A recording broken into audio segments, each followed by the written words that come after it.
Good morning, good afternoon, and good evening, depending on everyone where he is. Special appreciation to those listeners and our participant professors too, who are joining from the Far East at a late night time. I think this is the first time in history for the Hungarian Voter Association that we host such an international occasion as the side event of the UN Voter 2023 Congress. Here we mostly concentrate on domestic knowledge sharing, but now the constellation of stars put us in a fortunate position when hopefully we can contribute to the fulfillment of the SDGs, to a better world. All that due to some of our research, to our chairman Károly Kovács's scientific work, and last but not least, to our domestic and international partnerships. They have contributed in various ways to the completion of this event, and you see them as co-organizers here. So we put a lot of effort into the participation on the Voter Conference 2023 of the UN. That is, after 45 years, the single most important international event in voter matters, focusing on sustainability. Our event is really planned as a panorama, focusing on the existence of and state of voter infrastructure, the big question of funding, and what is really behind awareness of the situation in community water supply and wastewater treatment. All this is a problem statement, if you will. We want to paint a picture strictly by watercolor that shows us where we are now and where innovative thinking is needed to reach the set sustainable development goals. While the program for event starts with Dr. Károly Kovács's presentation. The title is identical with the title of our event: Investment Needs in Water and Wastewater Infrastructure in Fulfilling SDG 6, Bankability and Affordability of WASH Solutions, Full Scale versus Near to Consumer Solutions, and the role of vertical and horizontal solidarity in solving the problem. Dr. Kovács is chairman of the Hungarian Voter Association and former president of the European Voter Association.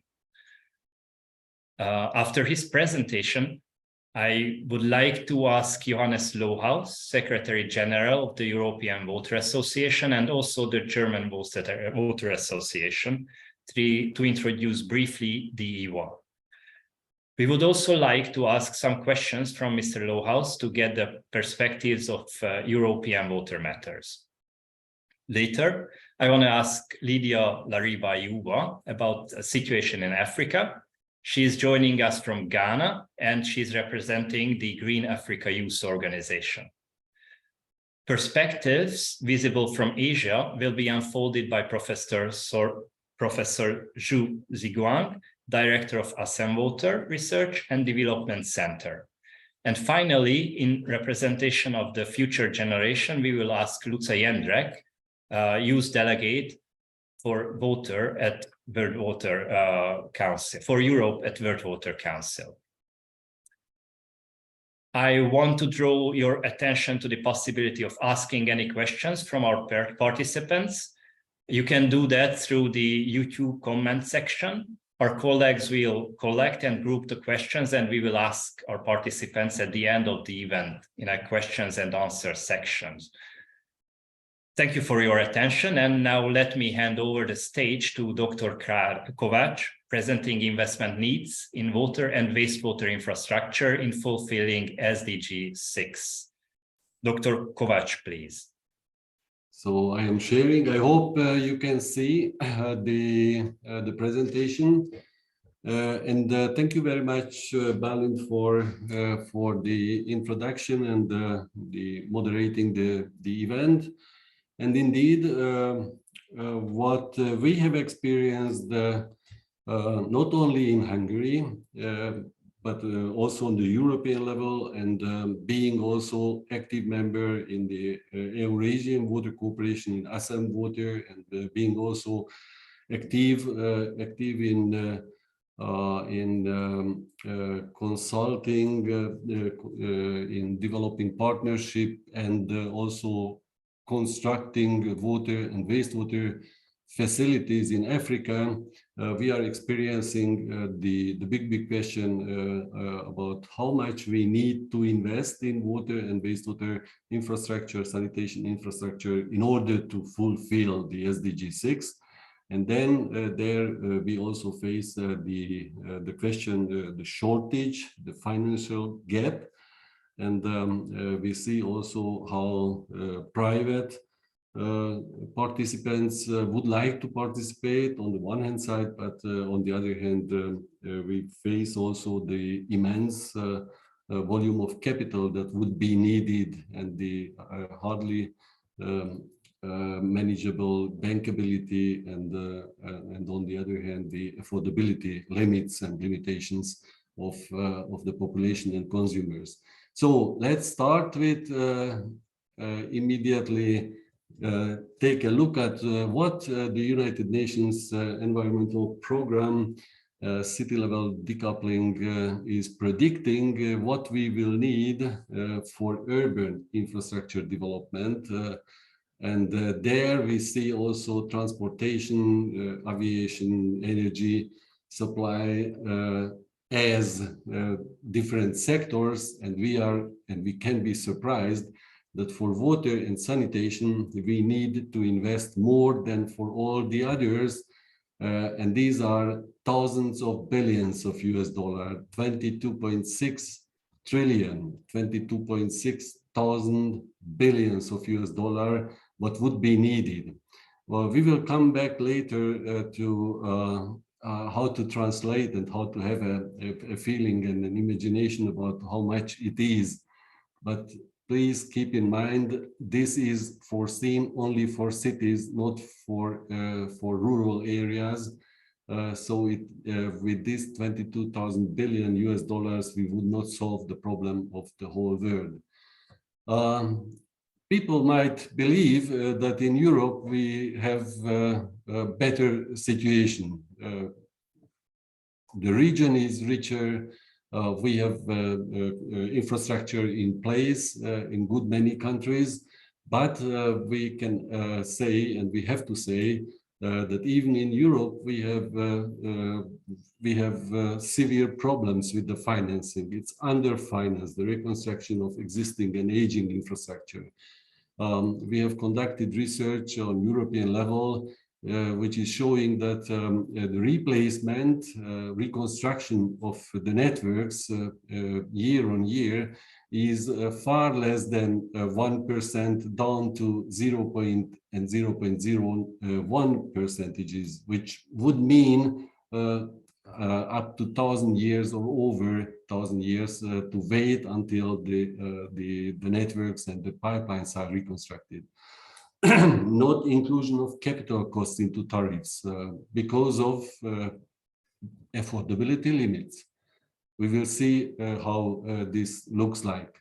The European Union public funding for the new accession countries, where it is financed under the condition, it's more or less a donation to construct sewage networks, water supply networks, water treatment facilities, wastewater treatment facilities. There is a financing that equals to, the only expectation is that the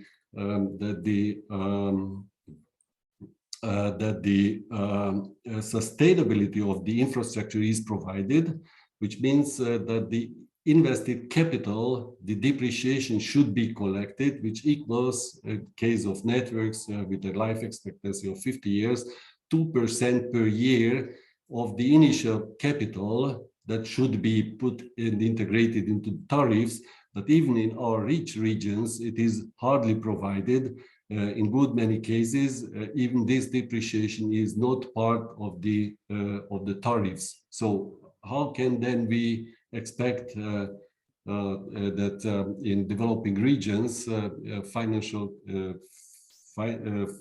investment and the return on the investment and capital payback with interest rates should be provided. On the other hand, we have made also research on what the public is perceiving and what is the public perception of what we pay for water and different household services, public services like electricity, telecommunication, phone, TV, internet, and heating. Heating in northern part of Europe, it is quite a substantial part of the expenditures. But we see that on the compared to the household incomes, only less than 4% or even less than 3% we are spending for water. There we are spending the least. For all the other public services, like I told, electricity, telecommunication and heating, we are spending much more. On the other hand, the public is perceiving as if we would pay most for water. So this is a very strange situation due to the fact that we are saying water is becoming more and more precious. Probably they believe also that this is becoming more and more expensive, but on the other hand, we see that this is a political issue, and due to affordability considerations, water tariffs are kept very low in all income categories. Why is the infrastructure issue and the aging infrastructure issue a big problem? Because the water infrastructure is meant for at least 50 years or even over up to 100 or over 100 years. We have network sections, water supply and sewage pipelines in operation with over 100 years of lifetime already existing. And the depreciation on what was constructed 30, 40, 50 years ago is suffering due to inflation. The inflation is deteriorating and decreasing the today's value of the infrastructure, and depreciating on the past investment volumes means today losing the capacity and the capability to finance and refinance reconstruction. 3-5% of the depreciation accumulated is causing very substantial loss of these values. In case like in Hungary at the beginning of the 90s and in the period over the past 30 years, we have suffered over 1,000% of inflation, all accumulated inflation, which is then which made it necessary to re-evaluate those assets. And this happened in the past 10 years in Hungary, and this was the base for further research work. And the research was also focusing on how the infrastructure investment needs and infrastructure values, what we have to construct or we have to maintain, is distributed over the different municipalities, different sizes of municipalities. So here we have 9 different categories, with the smallest, less than 100 people living in the villages, and over to the cities where we have more than 100,000 people in the city. And we see the distribution of those municipalities in Hungary. For the 10 million people, we have something like 3,000 municipalities. And the basis for the research that I am going to present shortly, the distribution of the different municipality sizes is, as you see, from below 100, 1 to 500, 500 to 1,000, and so on, with the largest cities over 100,000 people living in. And what we have experienced, and this is then corresponding also to other researches, which are not that detailed as we have it now for Hungary, we see that the the replacement costs of water infrastructure on the right-hand side, the Europe per capita, 1,000, 2, 3, 4, 5,000 euros per capita, correspond and depend mostly on the length of the pipelines per capita. And there we see that the smaller the municipality, the longer the pipeline per capita. So in the smaller and smallest municipalities, we have for one person to be reached with the water network or the sewage, the collectors, it is 20, 25, 30, or even more than 35 meters needed to reach one person. And with this, we see that also the investment needs or the reconstruction needs for replacement of old systems reaches thousands of euros per capita. For water, a bit less, for wastewater, even more. So altogether, we will see for water and wastewater, we are coming up to 7,000 euros per capita for the construction or for the replacement. And there is even another problem that in existing networks in Hungary, we have had large investment programs 50, 60 years ago. And there, the reconstruction is already necessary. It's timely, partly also due to the fact that part of the network was constructed out of asbestos cement, nearly 50% of the network, which is now at the end of its lifetime. So in the coming 15 years, we will have to invest more than in the later periods, 2 or 4, 5 times more.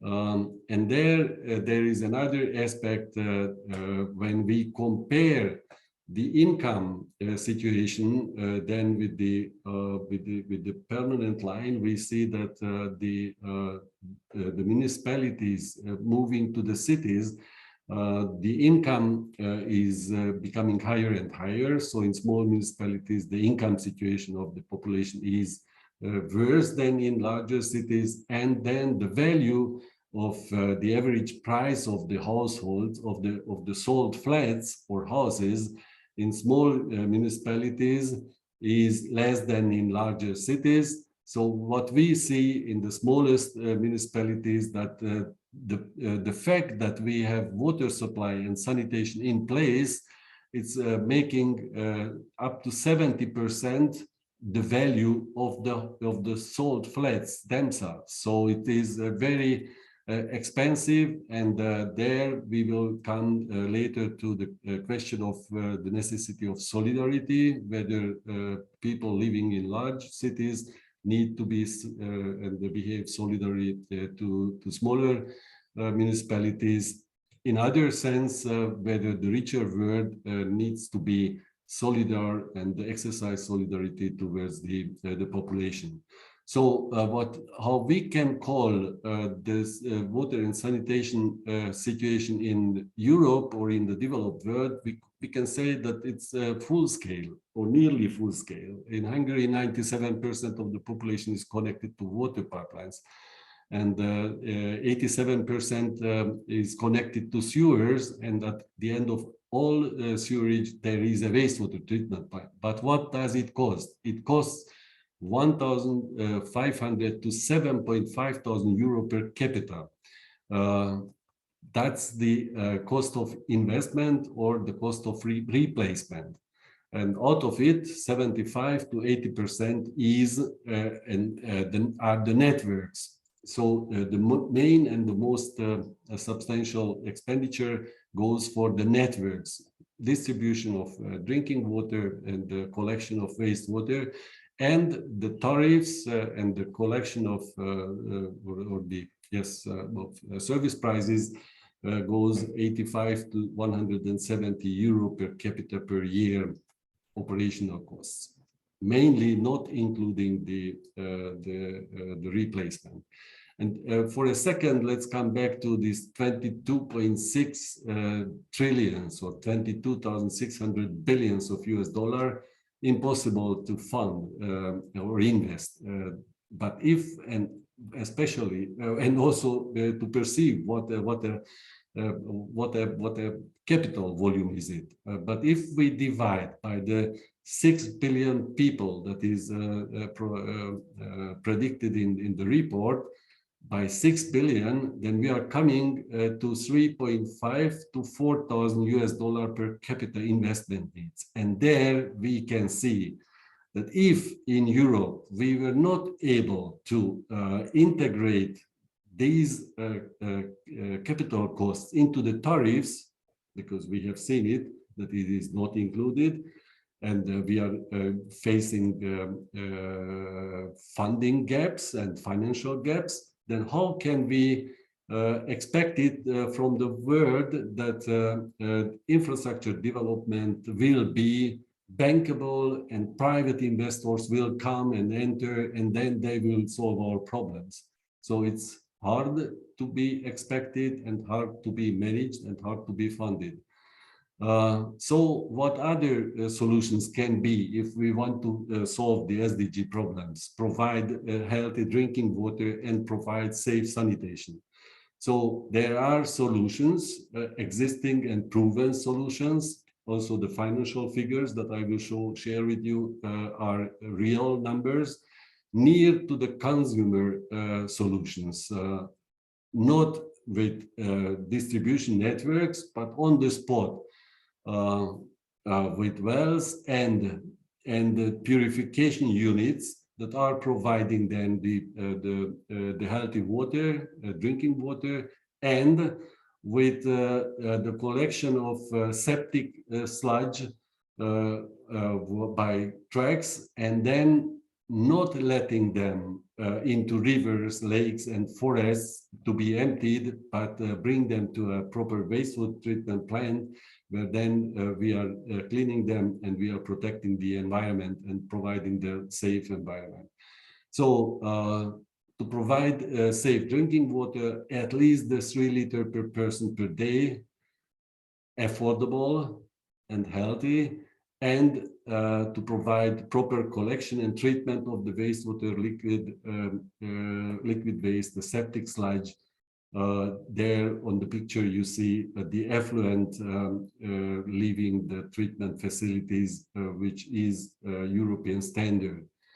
And these solutions providing these services need less than 70 euro per capita investment costs for water supply and wastewater collection and treatment, and less than 15 euro per capita per year service costs, including the capital cost recovery, which is the condition to be attractive and to integrate the private capital. So there is a comparison, and I'm coming soon to the end of my presentation, of the two solutions, the full-scale solutions with the pipelines, distribution and collection, and the near consumer solutions, where we see that instead of needing the 22,000 billions inimaginable financial investment altogether for the 5 billion citizens living in less developed world, only 280 billion US dollars would be sufficient.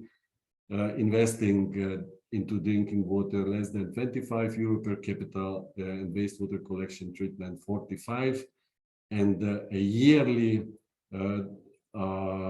cost of supply, drinking water and wastewater, including also a return on the capital costs, less than 15 euro per capita. This is, in our opinion and experience, also affordable.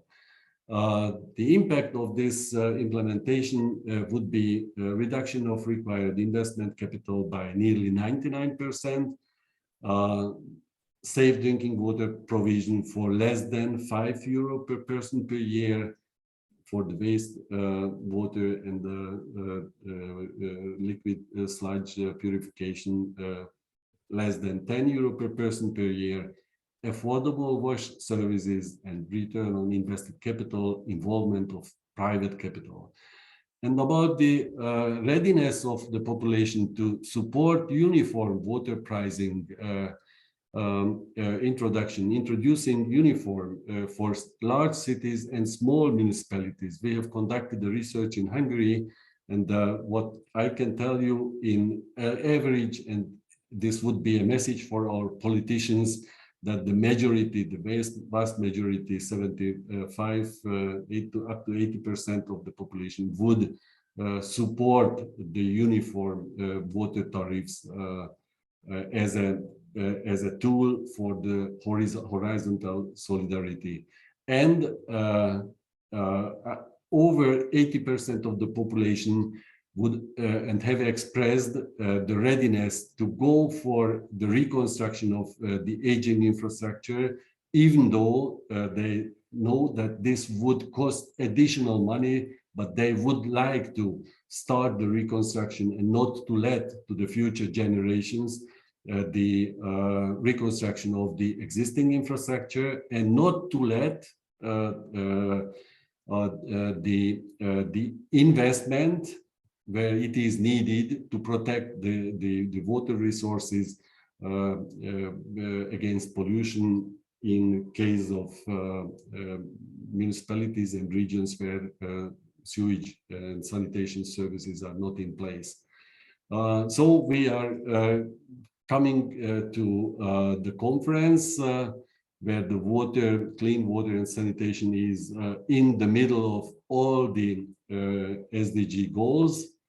And we have made commitments and solutions proposals for the SDG acceleration platform and the water action agenda, which we will then share with you. And there I stop. I have one more slide left with takeaway messages, but I would like to give the word back to Balint because we also would like to put some questions to the audience, and we are eager and waiting for answers also from the audience. Thank you for your attention up to now. So thank you, Károly. That was interesting. And we prepared with some Mentimeter questions to our audience. And I would like to ask you to our listeners really to quickly fill in the Mentimeter report for us. That's the code for the question. The first is right, a tricky one. So like, would you pay as much for proper water, drinking water service and wastewater treatment that you pay for your telecommunication services? So please answer. What do you think about that? When we have a visible result, I'm going to share that during the presentation, so like during the program. But I can tell that that to the questions like whether you would pay as much for telecommunication than you pay for would you pay as much for water treatment and drinking water provision that you pay for telecommunication? Like 66% of the people said yes, and more than 30% so is not in agreement with that statement. We leave the second question for the Mentimeter open with the same code that I'm going to say again. And then I will ask Johannes Lohaus, Secretary General of the IVA, to do his short presentation and also to answer some questions. And at the very end of the program, Mr. Kovács will have like a conclusion, and that's where we are going to share the Mentimeter results.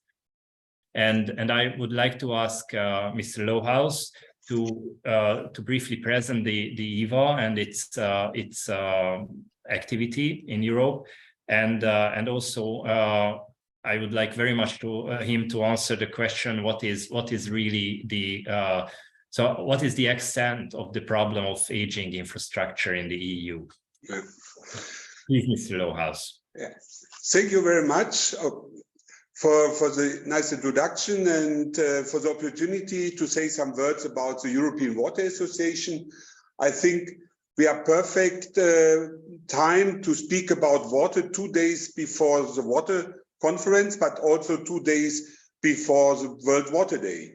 And we saw the presentation from Karoli Kovac, and that shows that we need more awareness for our topics of water. And it is so important. It is in the middle of all the other the Sustainable Development Goals. You can't reach any goal without water, and good water for all, clear water for all. A few words to the European Water Association. I prepared 2 slides to make you a little bit familiar with our organization. We are an organization, an umbrella for European associations, and the Hungarian Water Association is among our membership, and we are very happy that you organize this event today. We have 3 kinds of membership. You see here, we have the national membership for the national water associations, and we have more than 20 water associations from all over Europe organized in our European Water Association, actually 22. And they represent more than 50,000 water professionals in Europe, and that is very important. We reach a lot of water professionals in Europe, and we are very happy that we have also some supporters, our corporate members, that are companies who support us. And we have a quite new membership group that is a research membership, and we are very happy that this membership group is growing, and especially the professors online I invite to join EWA. Have a look on our website and get in contact with us. A few words what we are doing. And you see here in the middle the European Commission and what is going on in Europe. We try to support the European processes, as well as to give advice to the Commission, but also to be active in the technical sector. And today, these days, we discuss a lot about the new edition or the revision of the Urban Wastewater Treatment Directive. There was a new proposal for revision end of October last year, and now we are in the middle of the discussion about this very, very important topic, also related to this workshop today. And if you have a look in this revision of the Urban Wastewater Treatment Directive, you see there is a lot. It is a huge investment program at the end. We have up to date in the Urban Wastewater Treatment Directive, agglomerations up more bigger than 2,000 inhabitants have to install a sewer system. With this new directive, the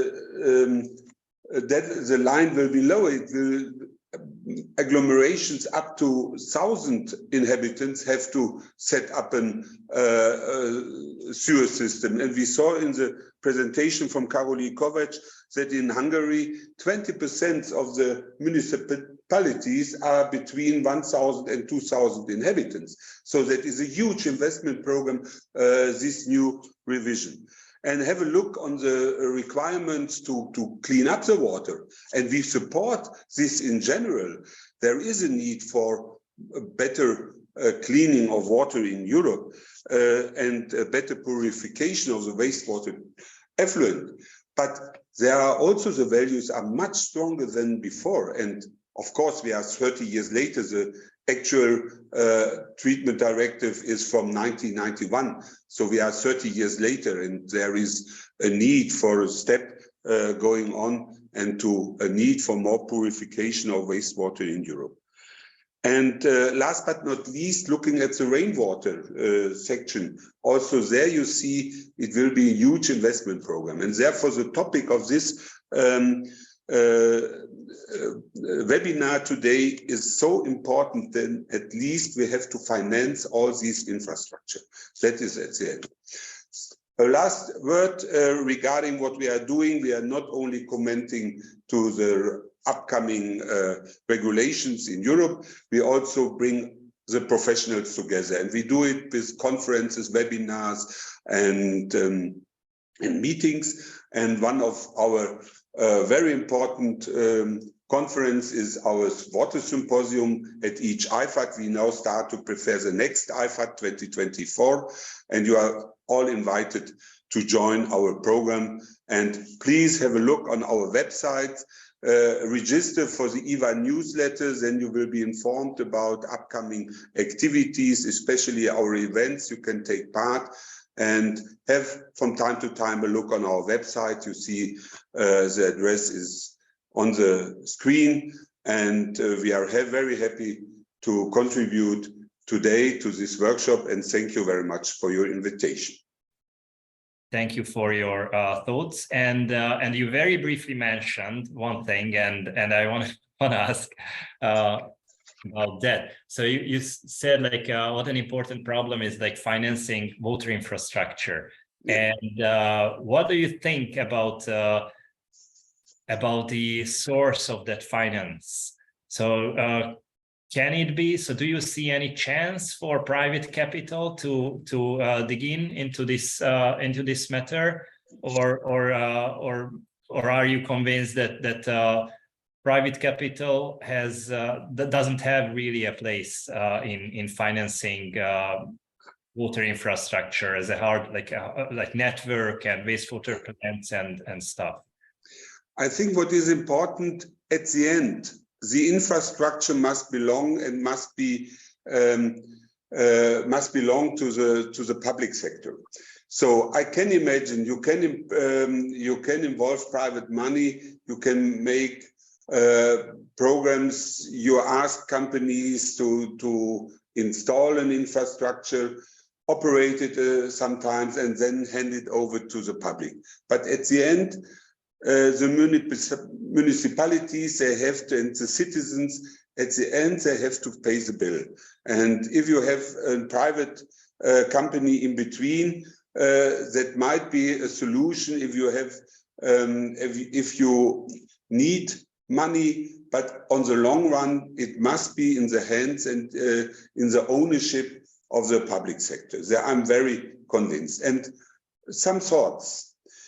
Have in mind, for example, in Germany, we have around 600,000 kilometers of public sewers. But we have on the private ground more than 1 million kilometers of private sewers. So to be connected to the public cities, you need infrastructure also on the private ground, in the houses. So, and that must be, of course, financed by the private, by the owner of the flat of the ground. But the sewer in the street, I think the sewer in the street must be in the infrastructure must belong to the public, to the city. I understand very well your position. It very much makes sense. Thank you very much. Also, can you mention about like you very nicely introduced EVA. So like how is EVA addressing the aging infrastructure problem? I think the aging infrastructure problem is one of the major problems, especially if you look to the old cities. In the elder cities, we have a sewerage system which is 100 years and older and elder. That is, and as every building, also sewers and pipelines, they need rehabilitation. And Karoli Kovac mentioned in his presentation that what we are doing actually is that we invest maximum 1%. We rehabilitate maximum 1% of the infrastructure, sometimes only 0.01. That is nearly nothing. And if you don't invest in your infrastructure, it will be damaged at the end, and you can't make use of it. And it is much cheaper to invest continuity on every year, rehabilitate what is have to do, and what you have to rehabilitate. And I think it is minimum 1 to 2% of your infrastructure you have to rehabilitate every year. Otherwise, you will fail on the long run, because then the infrastructure will not be in a perfect manner. And if you see the drinking water situation, then you will have much too much water losses. If you go to the wastewater sewers, you will lose water, and that is a threat for the environment. So you have to rehabilitate, and you have to take care for every infrastructure you install. And do you think, so where is the point where you can address these problems? Should it be like through regulation? I can give you an example from Germany. Yes. In Germany, we make a survey every 5 years around how is the situation, how is the condition of the sewer system. And what we recognize, in 20% of each section are damages which must be rehabilitated very, very soon. And that is, and we need a lot of money. And we do this survey since now more than 20 years. And at the end, we have no, it is better. It is not better than 20 years or more ago. So that shows that even rich countries like Germany are not doing enough to take care for the infrastructure. And I'm sure that the situation in other countries is not better. And especially where you have an old infrastructure, and of course in the cities, in a big city, it is a little bit complicated to rehabilitate sewers when all the traffic are on the roads. But at the end, you have to do it, and you have to invest money. Otherwise, you will fail, and you will get more problems than you like. I think we all are in agreement with that. Thank you very much, Mr. Lohaus, and please stay with us because we'll have a question and answer section at the end of the program. Let me turn to Luca Jendrek, our fourth participant. So she is youth delegate for Europe and World Water for Europe at the World Water Council. So, like we talked about aging infrastructure with Mr. Lohaus, but then so like what does she think as representative of the young people, of the next generation? And as a young water professional, what do you think about the difference between about aging infrastructure? Thank you, Balint. It's a great pleasure to be here among these very well-known experts and professionals, and I'm really honored to be able to participate in discussion as a young person, principally representing the World Water Council. So as the other professionals greatly mentioned, that maintenance and replacement costs exceed the current service fee revenues, and these costs per capita show significant differences when we talk about large and small settlements in urban areas. So, in generally speaking, we can say that the smaller the unit of the supply is, the higher the per capita infrastructure costs are, while at the same time, these are the locations where the disposable incomes are the lowest. So we can say that smaller settlements require multiple of the value than larger ones, and the cost of replacement and sustainability of the water systems is much higher than the available funding. Logically thinking, over time, the need for reconstruction tends to accumulate. However, water tariffs and service charges are unable to generate enough funds for the reconstruction and replacement. So we can say that external fundings can have a great potential to solve this issue. Some economic instruments like water tariffs, pollution and abstraction charges are also have the purpose of raising revenue, but we can say that these economic instruments are unlikely to be effective acting alone, so their combination is needed. And last but not least, as Károly Kovács mentioned, people are really in favor of the earliest possible modernization of the water systems, even if it requires a financial contribution from their side. So this act really demonstrates solidarity and social engagement. However, on the other hand, they might not be aware of its weight and extent. So that's why I think providing transparent and easily accessible information for them is also very important.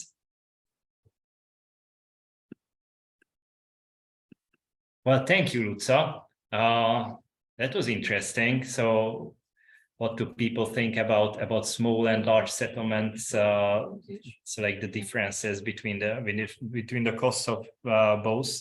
But what we think really about that fact that the replacement costs do not cover. So like current water tariffs are not up for covering the replacement costs. What Johannes mentioned.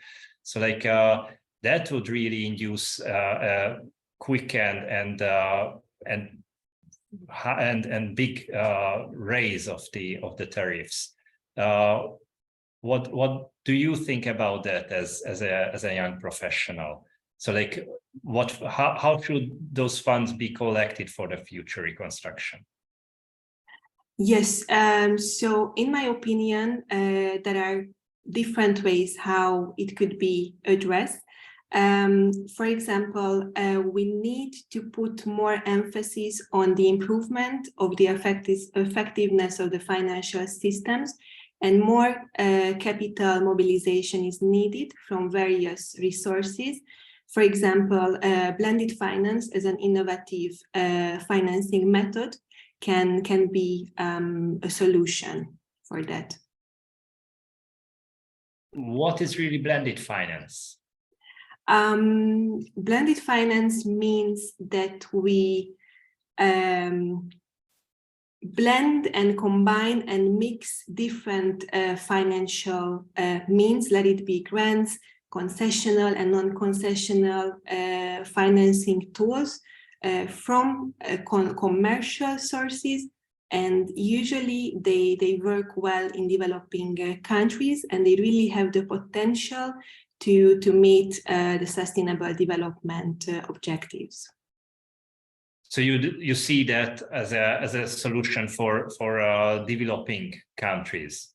Yes, but you're in agreement with Mr. Lohaus about that, like including private capital. I'm like generating a small debate, but like that private capital in Europe doesn't have like such a place in financing water infrastructure like that.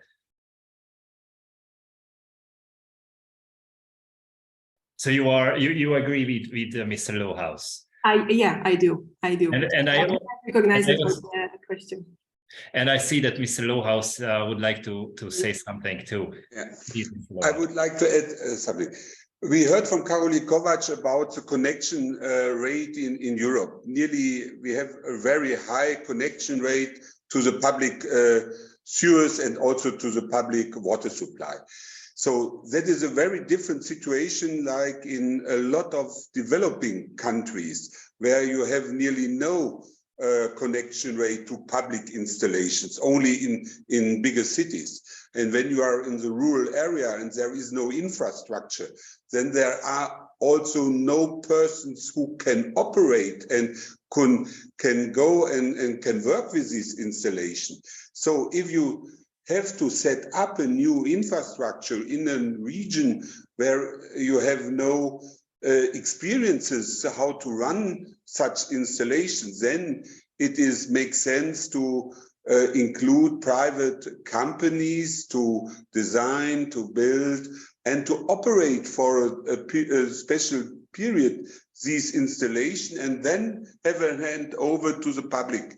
And that was what I wanted to mention. On the long run, the infrastructure must be in the public hands, because the public will develop the city and must be free to develop the city. And if there is a company and you can't make so detailed contracts that you can include all conditions which will happen perhaps in future. So it is always better from my perspective to have it at the end in the public hands, but to go there and the way to go there, that there can be a help from the private sector. Thank you. I think that's a very important point you made, the need, so like the development needs of a community, like a municipality. So like a waste infrastructure, like a water infrastructure can be a big burden on a municipality if it's in private hands. I would like to connect to what Luca was saying about the external instruments and financial sources. The one thing she mentioned is the water abstraction tariffs and pollution charges, where we have to be aware of how much is it, because this is the water abstraction can be translated as the water resource cost, the resource itself. And this is in Europe, nearly in all countries, less than 1% of the tariffs, what the population and the users are paying for public services. So it's something around 1 euro cent per cubic meter. So it's really a very low source of financing. And in addition, when we are publicly speaking about saving water or decreasing water losses or decreasing the consumption, then we have to be aware of the fact that with 1% of water resource costs or 1 euro cent per cubic meter, we are not really motivating anyone for water saving. And the same is also for pollution charges. The revenues, state revenues usually for pollution charges are also making around 1% of the public services. And concerning the blended finance, I would like to add that also on the European level, we are talking about the Green Deal, about the taxonomy, the green finance, green and blue bonds, but nevertheless, they might have lower interest rates as a benefit for those who are operating and investing green and blue, but the capital have to be paid back, and not in 50 years, but in 15 or 20 years, and a couple of percentages needs to be paid, 1, 2, 3% of interest rates. So per year from the invested capital, if we take 20 years repayment period, then 5% of the invested capital per year have to be collected and repaid, plus additionally 1, 2, 3% of interest rates, which are then summing up and going up to 6, 7, 8% from the invested capital per year. And in Europe, we are not able to pay, collect on the tariffs 2%, then how can we expect and there we can say that we can't expect from the private capital to enter into these heavy investments and infrastructure development. It sounds like, are there any international examples of the application of horizontal and vertical solidarity? Do you know any about any? Applications or like so like examples, like examples. Yeah, yes. like good examples. Yes, yes, there are certain grants, like also Europe is financing solidarity projects in developing countries, Southeast Asia, or also in Africa, or countries. So the more developed or more powerful countries are running certain programs, and also philanthropic investors and supporters are there. But if we compare, and here for this it is nice to have the big, to see the big picture with those 22.6 trillions, 22,600 billions of US dollar, how much we need to invest. So if we look at this and then compare to what is yearly financed and financed by the World Bank, by all the regional investment banks, development banks, then they are only financing maybe up to 2 to 3% of the total. So they are not capable. So these public fundings or these fundings are not sufficient to finance this 22.6 billions. Sorry, the big sums. So if we compare with what is needed, then what is provided are peanuts. So, and this is the huge problem. So even if someone is talking about millions or billions of dollars that are supported and financed here and there, those are peanuts compared to what would be needed. That's the one thing. And on the other hand, what we see, I was 2 weeks ago in Africa, in Abidjan, in Côte d'Ivoire, on the Africa Water Conference and exhibition organized by the African Water Association, where we have had very fruitful discussions and presentations and everything. So we have learned that in Africa, over the past 15 years of development, since or 20 years, the Millennium Development Goals, the number of people not provided by safe drinking water and not provided proper sanitation, and the ratio of people, the ratio of the population not getting these services has increased, not decreased. The number of population is growing faster than the solutions are providing solutions. Or progress in the situation. So altogether, if speaking now about on the UN level, on the United Nations level and worldwide, we can say, and we have to say, that things cannot go on as they did until now. And there are also other comparisons, like the Ramsar report, stating that we are losing on water-related environmental services yearly more than $20,000 billion yearly. Not the thing that we need to invest over the coming 25 years, these 22,000 billions that we need to invest. No, we are losing water-related environmental services yearly, 20,000 billions of US dollar. But this is disappearing. No one can see it in the oceans,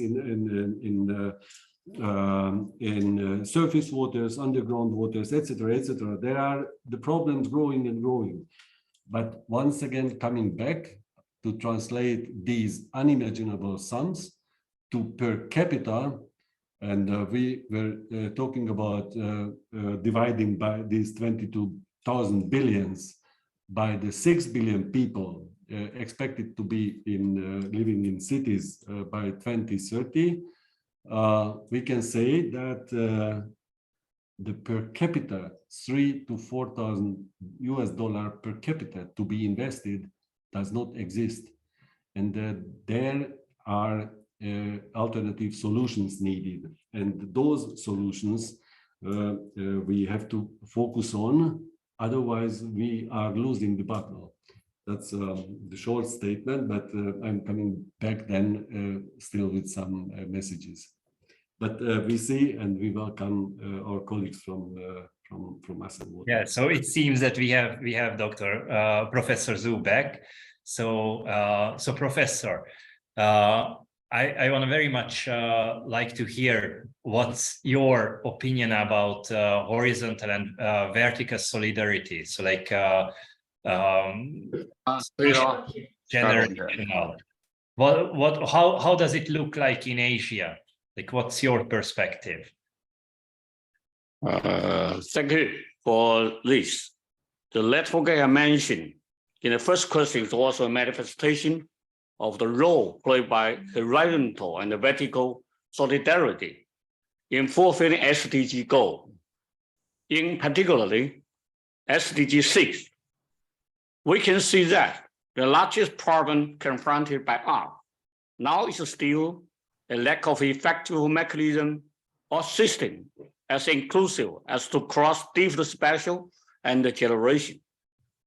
Therefore, one of the major moves from the perspective available by us in China in this response is the establishment of a national innovation demonstration role for the implementation of the 2030 agenda for SDG. Up till now, there have been altogether 11 demonstration zones in cities ranging from Taiyuan, Guilin, Shenzhen, Linchang, Chengde, Chenzhou, Hainan, Zhaozhuang, Huzhou, Xuzhou, and others across China. All those zones have themes relating to sustainable development, but with different focus according to their own development and feature. For instance, Shenzhen, I believe it might be a more familiar name for you. The demonstration zone there is a theme with innovation leading metropolis for sustainable development. Guilin, an illustrious tourist city in China, with the demonstration zone theme with sustainable development of landscape resources. Here, I'd like to brief more on Chenzhou National Innovation Demonstration Zone for our same location in Hunan province and naturally close link and cooperation. With the theme of sustainable development of water resources and green development. It was approved in 2019. From then on, ExxonMobil has always been closing follow up with Chenzhou SDGs development and hosted an online exploration to promote back in 2020 in joint effort with the fourth Exxon seminar on urban water management. And some of you present were our guests then. We regarded it as one of an important way to participate in and contribute to SDG for ExxonMobil. After 3 years of effort, Chenzhou National Demonstration Zone is marked as moderate improvement.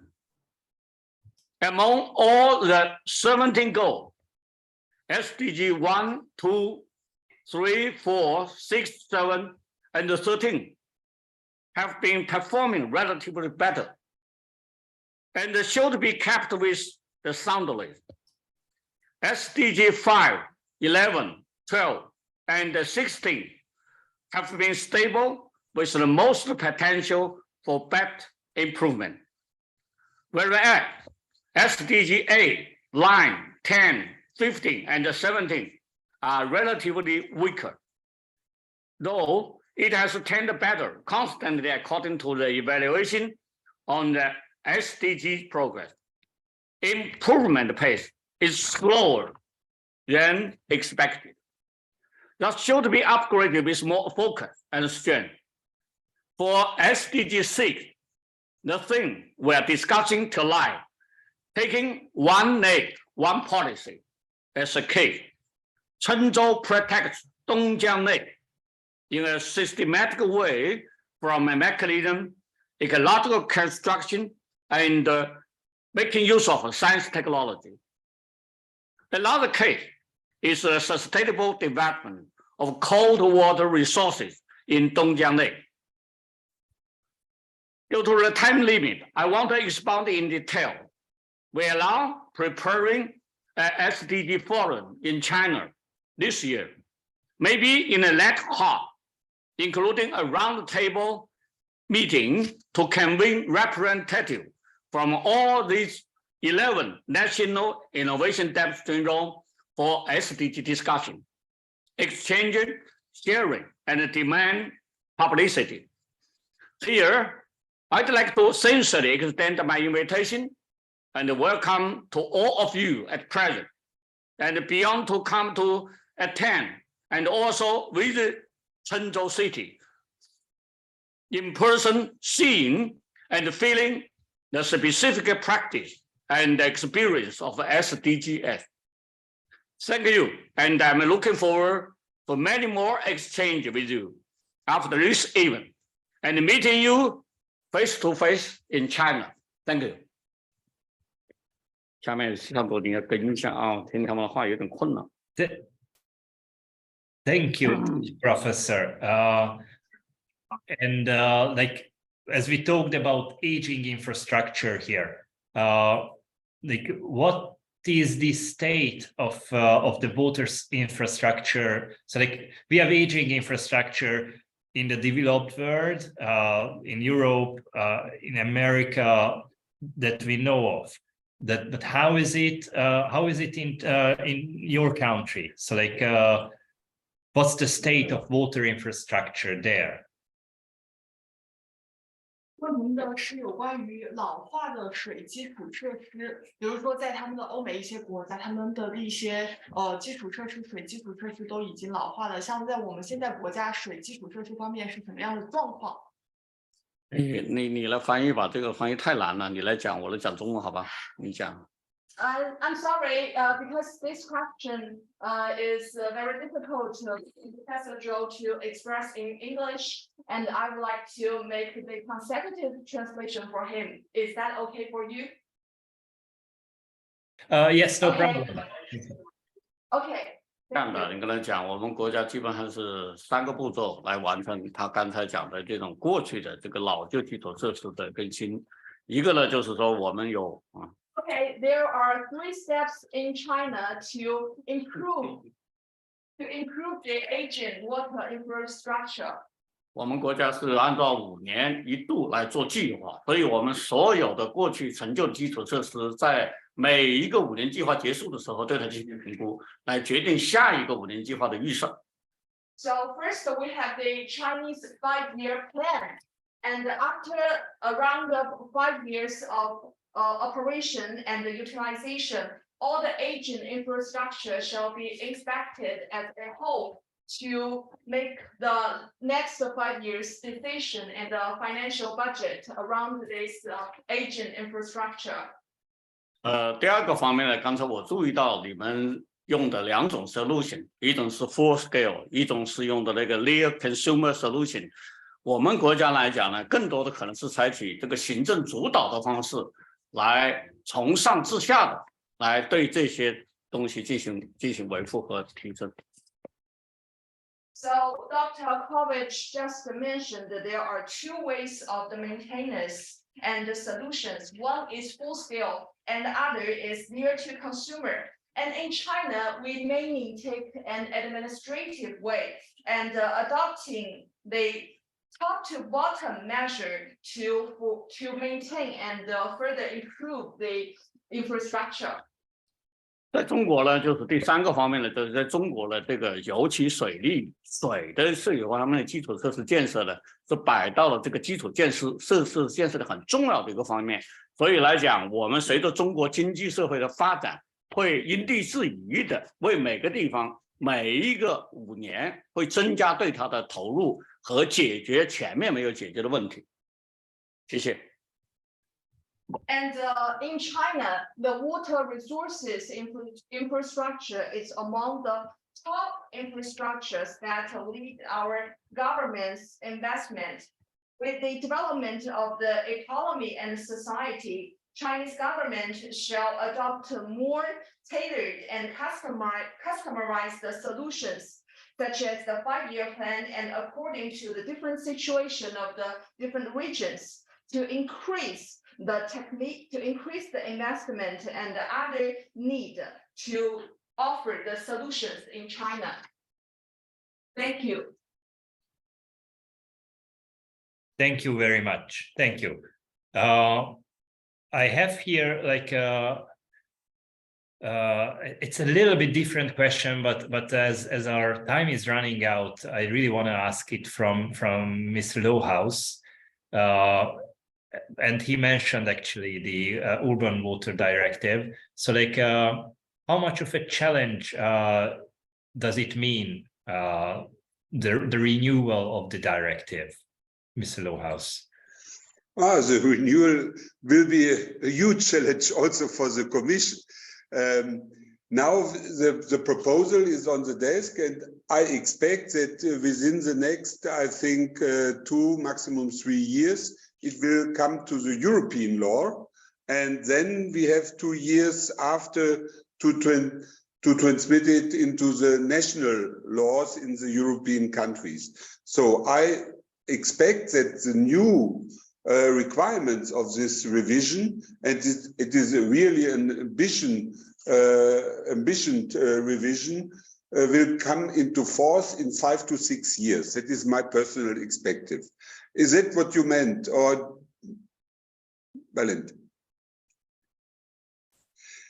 So in 5 to 6 years, I expect we will have the new regulations from Europe. We already actually we already work on that in Hungary too. So yeah. So as our time is running out, I would like to transfer the word to Mr. Kovács. And ask him to if he would like to ask our participants any question, and also to draw a conclusion of the event. Yes, yes. First of all, I would like to finish my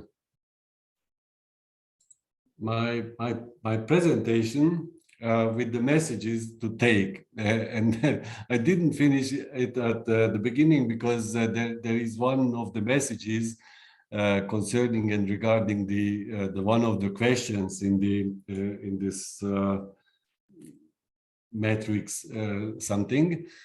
So the message is to take, on the one hand side, be aware of the fact that the full-scale city-level investment needs this $3,000 to $5,000 US per capita are not available on financial markets.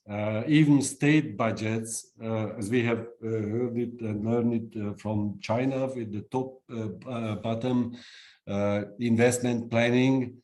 So those, be aware that the water infrastructure is the most expensive, more expensive than all the other municipal infrastructures altogether. So there is this money is not there. So we need, if we want really to achieve something from the SDG 6 goals, namely the safe drinking water, access to safe drinking water and access to proper sanitation services, then we need to do something else.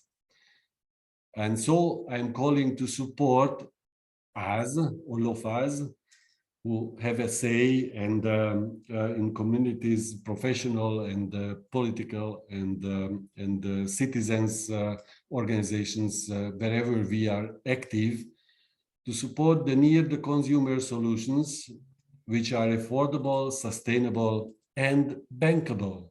Bankable in the sense that there can be a return on the invested capital. With this, there can be provided a sustainability of the infrastructure, at least, because sustainability equations are saying that at least the natural capital should be kept and preserved. We cannot do it. We are losing environmental services. We are losing water quality, underground, surface waters, oceans, everything. But then at least what we construct as infrastructure we should be able to maintain it. We are not able in Europe, not in the US, not in the developed world. So then at least what we know, our knowledge, all this capital should be preserved, but we are not doing it.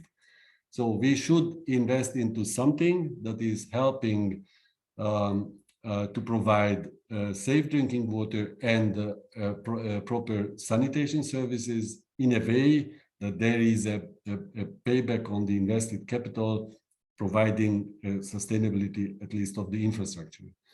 So all this doing and working do consider the necessity and the needs of horizontal reach to less developed large city to small municipality, this sort of horizontal solidarity. And so thanks also for Luca and for the United Nations organization delegating young professionals and the representatives of the next generation, the vertical solidarity towards you, the next and the generation after you and the coming generations, because we need to preserve our water resources, we need to preserve biodiversity, etc., etc. We are all losing on these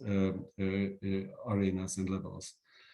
So I would like to start a call, and I would hope that this could appeal and reach the young generation also, because just saying that yes, you have to pay this, you have to pay that, how much is it, this one, that one, how much do you pay? We have posed the question to thousands of people in very representative questionnaires, and sometimes we got answers you wouldn't believe. People were stating that they would be ready to pay €100 per cubic meter for a cubic meter of water. The question was posed maybe a bit not so directly. The question was posed, how much would you be ready to pay for 1 liter properly treated, transported water to your home for 1 liter? They said, we would be ready to pay 40 € per liter. But then altogether, for the cubic meter, you are coming up to 1,000 times as much. And then also the question about how much would you be ready to pay for the proper collection and treatment of your wastewater. And there also the question was about 1 liter. People answered 40, 60 for it, so 10, 15 € per liter. So yeah, but this can hardly be understood. But we see that people, even in developing countries, are very much ready to pay for telecommunication, So what do you think? What is more important for you, for your future? To be interconnected with the telecommunication devices and infrastructure, or to have safe drinking water and proper sanitation? Is it not at least as important? Are you not really ready to pay at least as much for these services, safe drinking water and proper sanitation, as you pay for telecommunication? And this is, I think, the slogan that could reach even young people and could bring us to this closer to this awareness rising that we definitely need, as it was also stated by Johannes and by all professionals and politicians and representatives also of future generations. So be ready to pay as much for water and sanitation services as for telecommunication. This would be my message. And after tomorrow, I personally will be already in New York, having there with the Hungarian Water Partnership, which is also in partnership, member of the ASEM Water, corporate member of the European Water Association, and strategic partner of the Hungarian Water Association. There we will have a side event in person, where we will have representatives, high-level representatives from the African Water Association, from the Water and Environmental Federation from the United States. And there I will bring the results of our questionnaire, supporting, if not 100%, but with the proper majority, the opinion to be ready and the call to be ready to pay as much for water and sanitation as for telecommunication. So I hope for us all together that this upcoming conference with our virtual side event today and the in-person side event after tomorrow in New York will contribute to the solution of the huge, immense challenges, and with the mobilization of the society, the mobilization of citizens, politicians, industry, professionals, and all of us to save our planet, to save our future. Otherwise, we will be lost.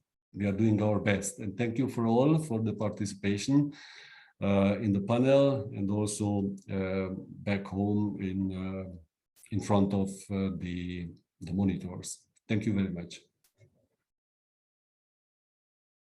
Thank you very much. Thank you, Károly. And